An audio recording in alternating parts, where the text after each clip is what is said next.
Salut tout le monde, c'est Justine, j'espère vraiment que vous allez bien. Aujourd'hui je vous retrouve dans ma voiture, il fait une chaleur abominable, j'espère que je vais réussir à tenir toute la vidéo. Donc je vous retrouve tout simplement pour un petit McBang, c'est la pause de midi là pour moi et du coup je vais manger un petit McDo et en même temps je vais vous parler un petit peu de l'envers du décor, des collaborations.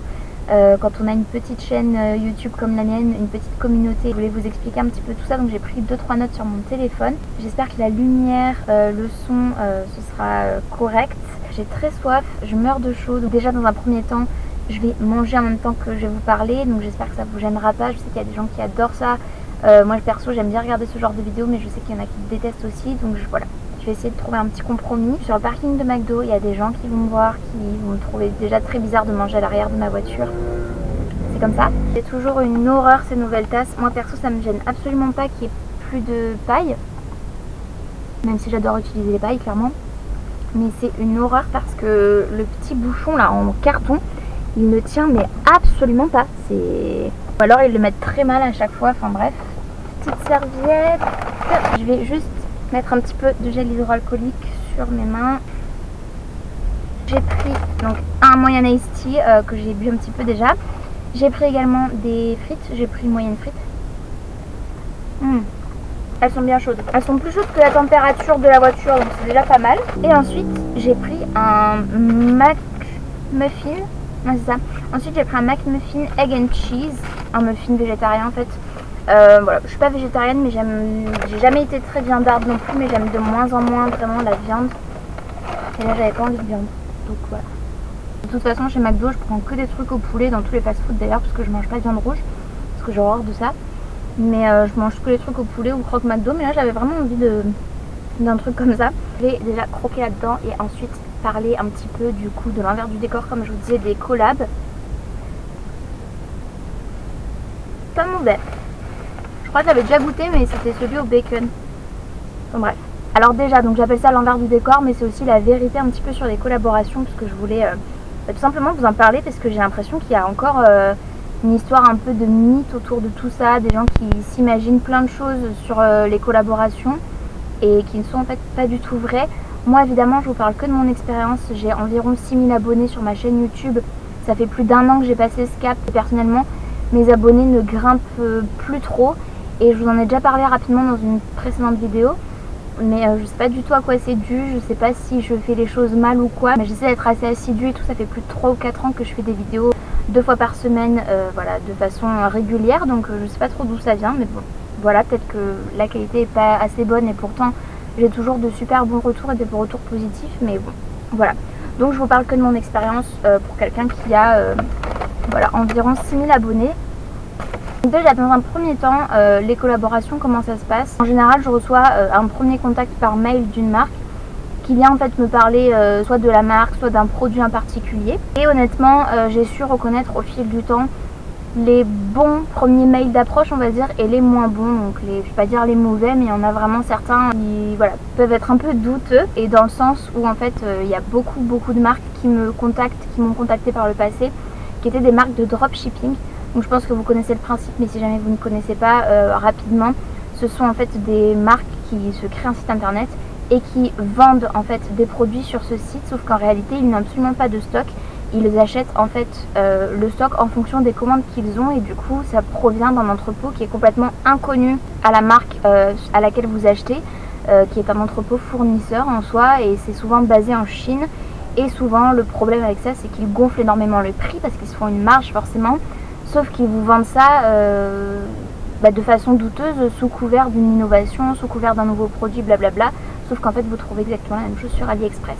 Donc je me suis fait avoir, je pense, par le passé, mais je pense que je repère bien maintenant quand c'est le cas, et je refuse maintenant les collaborations constamment quand il s'agit de ce genre de choses. Dans un premier temps, c'est ce premier mail d'approche. En général je réponds positivement ou négativement, parfois je prends même plus le temps de répondre quand c'est voilà, des mails qui sont soit très mal rédigés, soit qui sont totalement impersonnels, soit des mails de dropshipping où ça me casse les pieds, hein, clairement à force. Parfois quand le mail m'intéresse et que je réponds positivement, j'ai aussi des marques en fait qui me ghostent complètement, donc qui ne me répondent plus du tout. Et ça j'ai jamais compris pourquoi, puisque c'est elles qui venaient me chercher en fait, voilà, pour que je puisse parler de leurs produits, tester, faire une review ou quoi que ce soit. Et parfois je réponds positivement, je dis que ça m'intéresse, etc. Et puis c'est silence radio, j'ai plus du tout de nouvelles. Donc écoutez, ce sont des choses qui arrivent, mais je voulais le mentionner. Donc je pense à manger quand même. À parler la bouche pleine, c'est très mal poli, donc dans les 99% des cas, en tout cas pour ma part, en réalité, le contenu de la collaboration, c'est tout simplement les marques qui me proposent de m'envoyer un produit ou plusieurs produits parfois gratuitement en échange du coup d'une revue, d'un crash test, d'un haul, etc. Expectations versus reality, ce genre de choses, réalité versus attente. Et moi c'est quelque chose que j'apprécie faire sur ma chaîne. Je trouve que ça permet déjà de tester de nouveaux produits que je ne connais absolument pas, et puis de me familiariser ou de connaître ou de faire connaître une marque aussi que je ne connaissais pas forcément avant ou que je connais, et du coup que ça me fait trop plaisir de pouvoir tout simplement être en collaboration avec une marque que j'aime.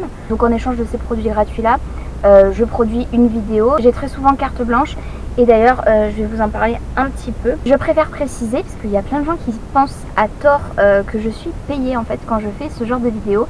Et croyez-moi, avec ma petite chaîne, ma petite communauté, j'ai été payée une seule fois pour une vidéo.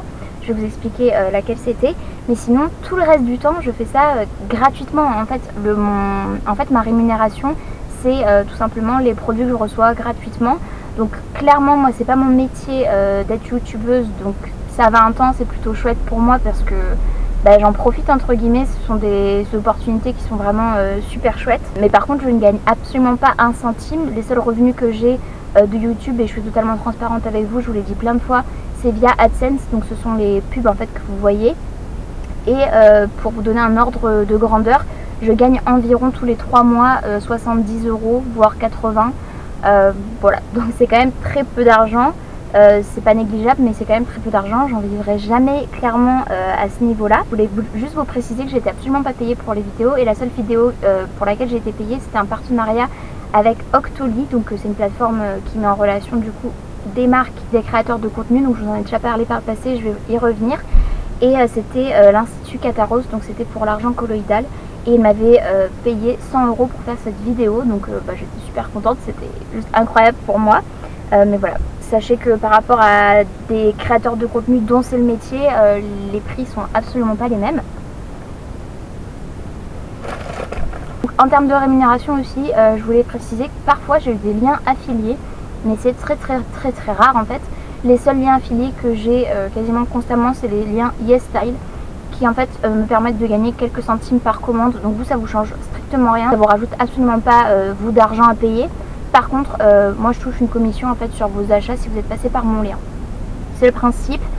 Sachant que j'ai YesStyle, j'ai eu mon beau bambou aussi en lien affilié, j'avais gagné 6 € je crois, qu'il m'avait versé sur mon compte en banque. Voilà. Et ensuite, je voulais vous expliquer aussi le contenu du coup des mails que je reçois. En plus de me demander une vidéo, parfois j'ai un brief que la marque m'envoie pour me présenter tout simplement leur marque, le produit, si c'est un produit nouveau, etc. Juste pour m'en parler un peu plus dans les détails. Donc c'est quelque chose que je suis censée quand même vous dire, vous expliquer, parce que de toute façon je le ferai naturellement puisque je vous parle du produit, donc je vous dis dans quel contexte ma vidéo se place tout simplement. Parfois j'ai absolument pas de brief, donc je me débrouille toute seule, je vais sur le site faire des recherches, etc. Et puis je vous parle de ma propre expérience. Je pense notamment aux livraisons, aux frais de livraison, au délai de livraison.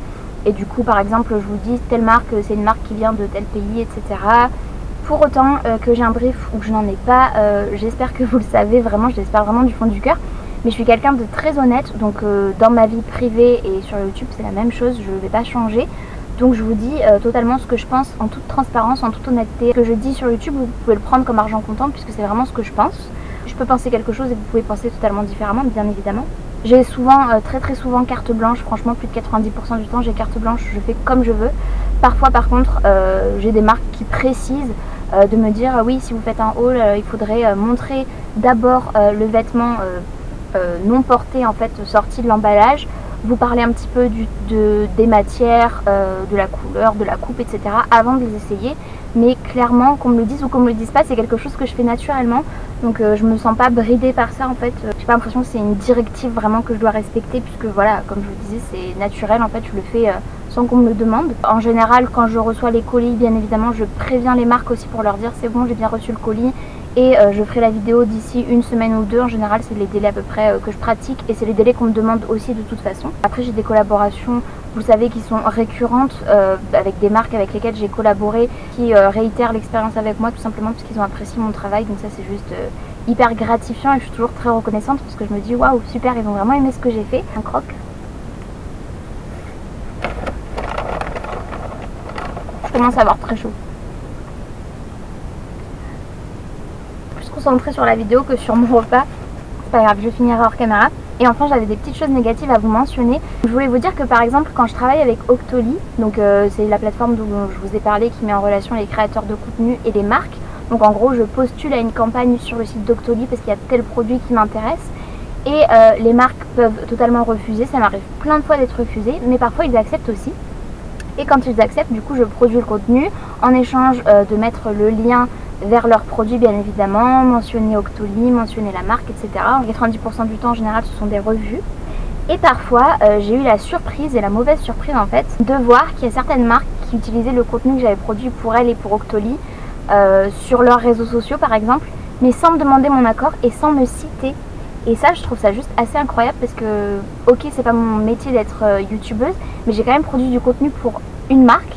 Je l'ai fait déjà gratuitement, juste en échange du produit, mais en même temps j'espère que vous vous rendez compte que quand je fais une vidéo je passe des heures en fait entre le moment où je commence à filmer avec ma caméra et le moment où la vidéo est publiée en ligne. Clairement je mets des heures entre voilà, le moment de filmer, le montage, l'édition voilà, de la vidéo, plus la mise en ligne de la vidéo, la barre d'infos, la vignette, tout ça. Ça prend beaucoup de temps et ça m'est arrivé donc de voir que certaines marques utilisaient mon contenu. Donc non seulement sans me demander mon avis, bon à la limite on peut dire que le contenu leur appartient en quelque sorte, même si je suis pas vraiment d'accord avec ça parce que ça m'appartient déjà à moi de base puisque c'est quand même moi qui produis le contenu. Mais au-delà de ça, sans me citer, sans me mentionner, alors que parfois on a échangé aussi par Instagram, par message privé, donc ils connaissent totalement non seulement le nom de ma chaîne mais le nom de mon Instagram. Et à aucun moment pourtant ils ne me mentionnent, ils ne me taguent, ils ne mettent mon nom, quoi que ce soit. Et ça voilà, c'est pas terrible. Ensuite, ça m'est arrivé aussi plusieurs fois qu'on m'écrive par mail que ça m'intéresse ou que ça m'intéresse pas, mais en fait où je réponds négativement tout simplement parce que la personne s'est trompée de nom dans le mail. Donc au lieu d'écrire salut Justine, elle a écrit par exemple salut Clara. Je ne m'appelle pas Clara, donc du coup c'est totalement impersonnel. C'est une grosse erreur à mon humble avis. Moi je fais toujours attention de mettre le bon prénom quand même, ça paraît logique et évident mais bon. Et on m'a aussi fait le coup de m'envoyer en fait un mail en me disant salut, on adore ton travail, on adore ta chaîne, etc. Et de me mettre le lien d'une chaîne qui n'est pas la mienne. Voilà, donc là je suis là, vous êtes bien gentil mais non, c'est pas possible en fait, je travaillerai pas avec vous même si votre produit m'intéresse par principe parce que vous êtes pour le coup pas très réglo quoi sur ce genre de choses, vous faites pas assez attention. Et enfin le dernier truc qui parfois me fait sourire mais des fois m'agace aussi, c'est quand j'ai été contactée par une marque, que j'ai du coup collaboré avec eux, j'ai fait une vidéo, ça leur a plu et tout. Et quelques mois plus tard, je reçois un mail qui me dit salut, on adore ce que tu fais, on aimerait bien collaborer avec toi pour une première collaboration, que penserais-tu de ça? Et je me dis mais ok, peut-être qu'ils ont changé de personne au pôle marketing, collaboration, je ne sais quoi, mais en attendant, les gars, renseignez-vous, j'ai déjà collaboré avec vous, il y a des marques qui m'ont fait le coup, j'ai déjà collaboré avec eux 2 fois par exemple, et ils me disent pour une première collaboration, que dirais-tu de ça? Et je me dis mais j'ai déjà collaboré avec vous 2 fois, donc vous me connaissez normalement. Mais bon bref, après j'imagine qu'on est quand même beaucoup, mais j'imagine qu'ils pourraient quand même garder un listing tout simplement de contacts voilà, de créateurs de contenu avec qui ils ont déjà travaillé. Ensuite je pense que c'est à peu près tout ce que j'avais à vous dire. Voilà, puisque comme je vous disais j'ai une petite communauté, mais et c'est à peu près l'expérience que j'ai eue jusqu'à présent, et à peu près tout ce que j'avais à vous dire sur l'envers du décor, la vérité, etc. Et je vais continuer à manger maintenant et je vais vous laisser. Je vais ouvrir les fenêtres parce que je meurs de chaud. En tout cas j'espère que cette petite vidéo, l'envers du décor, la vérité sur les collaborations pour une chaîne avec une petite communauté slash petit mukbang vous aura plu. Si c'est le cas, n'hésitez pas comme d'habitude à la liker. Il suffit de mettre un petit pouce vers le haut, c'est gratuit, ça prend 2 secondes et moi ça m'aide toujours énormément. J'espère que la vidéo n'aura pas été de trop mauvaise qualité, sinon j'en suis vraiment navrée. Et si ce n'est pas encore le cas, n'hésitez pas à vous abonner à ma chaîne aussi, ça prend 2 secondes, c'est gratuit et vous permettra de voir mon contenu, d'avoir les notifications aussi si vous cliquez sur la petite cloche. Et voilà, sur ce, je vous fais de très gros bisous, prenez bien soin de vous et bien soin de vos proches et je vous dis à très bientôt dans une prochaine vidéo. Salut!